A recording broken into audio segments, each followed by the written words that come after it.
کراچی کے علاقے مصطفی آباد ملیر میں سماجی تنظیم کے زیر اہتمام لرننگ ڈرائیونگ لائسنس کیمپ کا کامیاب انعقاد کیا گیا۔ کیمپ کا مقصد شہریوں کو گھر کے قریب آسان اور بااعتماد سہولت فراہم کرنا تھا تاکہ نوجوان، خواتین اور بزرگ افراد اپنے لرننگ لائسنس باسہولت بنوا سکیں۔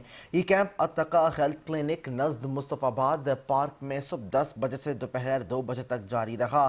D I G driving licence Karachi کی خصوصی تعاون سے منعقدہ اس کیمپ میں بڑی تعداد میں شہریوں نے شرکت کی اور یقین ویلفیئر فاؤنڈیشن کی کاوش کو سراہا۔ کیمپ انچارج عمران محمود تھے، جبکہ احسن شمسی اور فروخ اقبال چغتائی کی جانب سے نظم کی نگرانی کی گئی۔ انتظامی ٹیم میں مہناز عمران، حافظ فضل الرحمان حسانی، صوبان عمران، ارحم اور ریان عمران شامل تھے۔